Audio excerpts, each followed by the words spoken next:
ఈ సినిమాకి ముందు నేను నాకు కలిసినప్పుడు ఎట్లా ఉంది ఏంటి సినిమా మీది రాబోతుంది కదా అంటాను.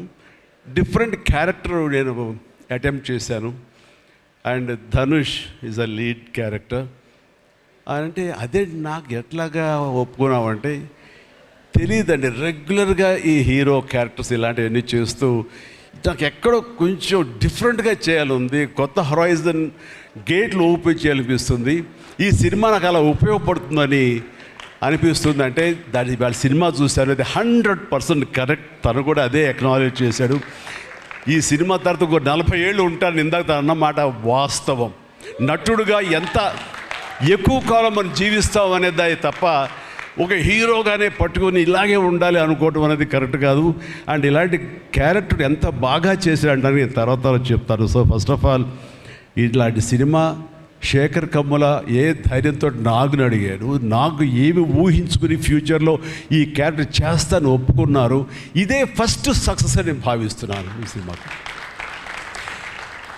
ఆ తర్వాత ఇంకా ఈ క్యారెక్టర్ ధనుష్ తప్ప ఇంకెవరిని ఊహించుకోలేము. ధనుష్ ఒక్కడే దీన్ని న్యాయం చేయగలడు. తన పెర్ఫార్మెన్స్ అనిపించింది క్యారెక్టర్ చూసిన తర్వాత.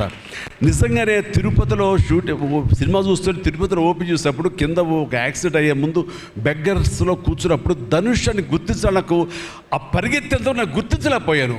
అంతగా క్యారెక్టర్లో యూ ఇన్వాల్వ్ సో మచ్. నీ గెటప్ కానీ అన్నీ కానీ అంటే అక్కడ తెలిసిపోతుంది తన డెడికేషన్ ఏమిటి ఆర్టిస్ట్ గారిది. అండ్ ఈ సినిమా ఇది నేను ఒక ఎక్స్పీరియన్స్ తప్ప నాకు ఒక సినిమాగా నేను చూడలేదు, ఒక వాస్తవంగా జరుగుతున్నదిగా అనిపించింది నాకు. అండ్ శేఖర్ కమ్ముల డీటెయిల్డ్గా నేను మిగతా అందరి నుంచి మాట్లాడే ముందు అసలు నువ్వేమిటి, నీ ఆలోచన విధానం ఏమిటి అనేది ఇట్స్ ఎంటైర్లీ డిఫరెంట్.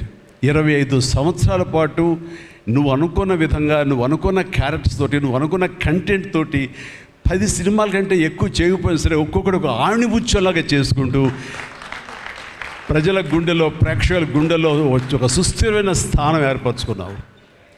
అండ్ ఆ మధ్యకాలంలో మీరు నా ఒక పోస్టర్, మీరు 25 years పోస్టర్ మీరు రిలీజ్ చేయాలని అనుకున్నప్పుడు అది మీట్ అవ్వడానికి, అతనికి టైం ఇవ్వడానికి నాకు నిజంగా 3-4 days పట్టింది.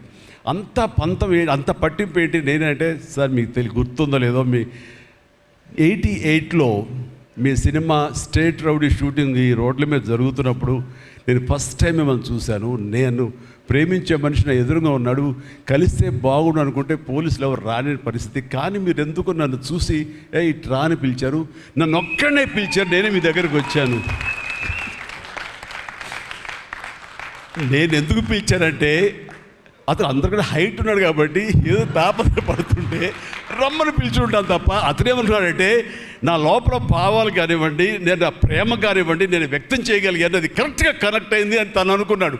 బట్ ఏమనుకున్నా సరే వచ్చిన తర్వాత నన్ను మీట్ అయిన క్షణం ముందు వరకు